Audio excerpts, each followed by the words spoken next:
The Taxation Institute of Hong Kong has estimated that the government budget for the current fiscal year will end up with a $20 billion surplus.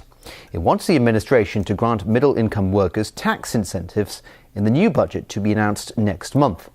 The institute says although the middle class has suffered the most from inflation and high housing costs, it was largely forgotten in the chief executive's policy address. Joao da Silva reports.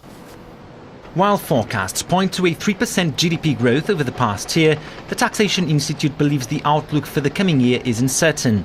For Hong Kong to remain competitive in the challenging times ahead, the Institute proposes a comprehensive review of the Inland Revenue Ordinance, which it notes has remained unchanged for over 30 years. And among many other measures, it also proposes tax incentives targeting the middle class, which the Institute's president says was forgotten in the recent policy address. The middle class, they do not really receive any so-called benefits from the tax policy speech. They have to depend on the future prosperity of the economy so that they can move upward and receive benefit from therefrom, which, in my view, is kind of far-fetched. Among other suggestions, the Institute proposes increasing dependent parent tax allowances and expanding the tax bands for salaries tax assessment from $40,000 to $50,000.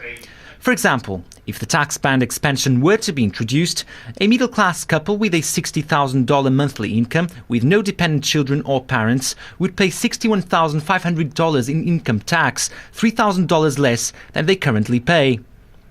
The government has pointed out that Hong Kong's tax base is narrow, causing revenue to be sensitive to economic fluctuations beyond its control. 65% of government revenue for the 2012-2013 fiscal year came from profits tax, salaries tax, stamp duties and the land premium. That's why the Taxation Institute also insists that the government broadens its tax base, for example by introducing an environmental tax.